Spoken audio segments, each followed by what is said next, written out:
सबसे पहली बात यह है कि मैंने जो बयान दिया था उसको गलत अंदाज में पेश किया गया है। मेरा वो बयान उठाकर देखिए, रिकॉर्डिंग मौजूद है। उसमें मैंने क्लियर कट ये बात कही है कि जिन लोगों का निकाह किया जाना है उन लोगों ने अपना धर्म परिवर्तन पहले कर लिया है, तमाम कार्रवाई अपनी वो कर चुके हैं, लेकिन निकाह नहीं हुआ है, लिव इन में रह रहे हैं। और लिव इन मैं समझता हूं कि हिंदू और मुसलमान दोनों लोगों के यहाँ खराब समझा जाता है, हमारे यहाँ कतई उसे हराम समझा जाता है। तो ऐसे लोगों का 21 तारीख को इज्तिमाई निकाह कराया जाएगा। इसके लिए हमने परमिशन मांगी हुई है, परमिशन अभी हमें नहीं मिली है, लेकिन मैं ये समझता हूं कि सामूहिक विवाह के कार्यक्रम सभी लोग करते रहे हैं, किए जाते हैं। मुझे परमिशन देने में इस कदर गुरेज क्यों किया जा रहा है, इस कदर एहतियातें क्यों रखी जा रही है, ये मेरी समझ में नहीं आ रहा है। रात मेरे लोगों को बुलाया गया, उनसे झूठे वादे किए गए और उनसे ये लिखवाया गया, मेरी मर्जी के खिलाफ ये लोग लिख कर देकर आए कि कार्यक्रम स्थगित किया जाता है। हमने जो तारीख दी थी हम उस तारीख को ही अपना प्रोग्राम करेंगे।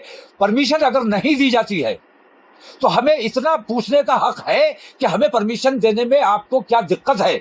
बाकी लोग जो परमिशन नहीं मांगते हैं वो कोई भी कार्यक्रम कर सकते हैं, किसी का भी धर्म परिवर्तन करा सकते हैं, कानून अपने हाथ में ले सकते हैं, उनके लिए कोई कानून नहीं है। मुसलमानों को कमजोर करना है तो सबसे पहले हमें उनकी लड़कियों पे टारगेट करना होगा।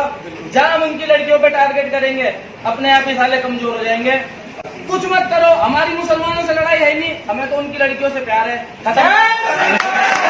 हमें दुनिया को यह बताना है कि हिंदुस्तान में दो किस्म के कानून चल रहे हैं। एक वो कानून है जो मुसलमानों का उत्पीड़न करता है, दूसरा वो कानून है जो गैर मुस्लिमों को खुली छूट देता है कि वो कानून अपने हाथ में लेकर। मेरा कार्यक्रम 21 तारीख का था, 21 तारीख का है, और परमिशन अगर नहीं मिलती है तो परमिशन ना देने की मुझे वजह बतानी होगी। जिला प्रशासन की जिम्मेदारी है और उन लोगों पर कार्रवाई सुनिश्चित की जानी चाहिए। अगर मुझे परमिशन नहीं दी जाती है तो जो इस किस्म के कार्यक्रम आज तक बिना अनुमति करते रहे हैं, धर्म परिवर्तित कराते रहे हैं, धर्म परिवर्तन के कार्यक्रम होते रहे हैं, उन लोगों पर कार्रवाई सुनिश्चित की जाना चाहिए। उसके बाद मुझे मेरी परमिशन की बात की जानी चाहिए। उससे पहले मैं कोई बात सुनने और मानने के लिए तैयार नहीं हूं। जो लोग कानून अपने हाथ में लेते हैं उन पर कानूनी शिकंजा कसा जाना चाहिए। डीएम साहब की यह जिम्मेदारी है कि डीएम के अधिकारों का हनन किया गया है। मंदिर में बैठकर उन्होंने स्टैंप लगाकर सर्टिफिकेट जारी किया है, ये डीएम के अधिकारों का हनन है। जो काम डीएम का है वो डीएम को करने दिया जाना चाहिए। डीएम साहब को इसमें संज्ञान लेना चाहिए था, कप्तान साहब को संज्ञान लेना चाहिए था, शासन को संज्ञान लेना चाहिए था,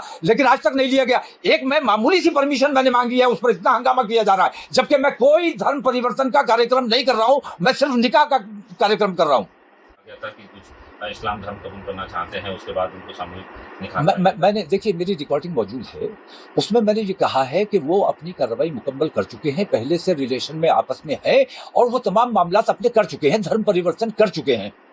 अब उन्होंने कानूनी प्रक्रिया कहां तक अपनाई है वो सब मुझे देखना है, लेकिन सबसे पहली मेरी जिम्मेदारी ये है कि जो हरामकारी हो रही है उस हरामकारी से रोका जाए, उनका विवाह किया जाए। फिर लगे कितनी मुस्लिम लड़कियों को आपने मुसलमान से हिंदू बता लिया, हमने कभी एतराज नहीं किया, हमें कभी कोई शिकायत नहीं की, हमने कभी इसके खिलाफ कोई ज्ञापन नहीं दिया। लेकिन मैं सिर्फ धर्म परिवर्तन नहीं करा रहा हूं, सिर्फ इतना चाहता हूं कि उनको बेहयाई बेशर्मी से बचाया जाए। तो निकाह की परमिशन मैंने मांगी है, निकाह की परमिशन नहीं देने की मुझे वजह जब तक नहीं बताई जाएगी तब तक मेरा प्रोग्राम अपनी तारीख पर रहेगा। तो क्या जो उसमें धर्म परिवर्तन की बात कही जा रही है? नहीं, धर्म परिवर्तन मैंने कहा ना कि हम कानून के अंतर्गत रहने वाले लोग हैं, हम संविधान और कानून की हिफाजत करना जानते हैं और हमारी हत्तल इम्कान की कोशिश रहती है, अपने लोगों को भी हम ये समझाते हैं। मैंने अपने यहाँ ये पाबंदी लगाई हुई है कि इश्क के मामले में या किसी लालच के मामले में अगर कोई मुसलमान होने आता है तो उसे मुसलमान नहीं बनाया जाएगा। मेरे यहाँ पाबंदी है, फिर मैं ये काम खुद कैसे कर सकता हूँ? जो लोग ये काम कर चुके हैं वो लोग अभी तक निकाह के बंधन में नहीं बंधे, शादी के बंधन में नहीं बंधे, मैं उनके निकाह करना चाहता हूँ। धर्म परिवर्तन उनका हो चुका है, मुझसे उसका कोई ताल्लुक नहीं है। धर्म परिवर्तन उनका किसने किया, कैसे हुआ, इससे मेरा कोई ताल्लुक नहीं है, लेकिन वो धर्म परिवर्तन करके एक साथ बिना निकाह के रह रहे हैं, मुझे इस पर शिकायत है और इसी के लिए मैंने परमिशन मांगी। नहीं, परमिशन नहीं मिलने की वजह हमें बतानी होगी। क्यों परमिशन आप हमें नहीं देना चाहते? हमारे बोलने से, हमारे कोई कार्यक्रम करने से माहौल खराब होता है और बाकी लोग बिना त्योहारों की परवाह किए कैसा भी कार्यक्रम करते रहे, कानून अपने हाथ में लेकर कानून की खिल्ली उड़ाते रहे, उनके लिए कोई कानून नहीं है।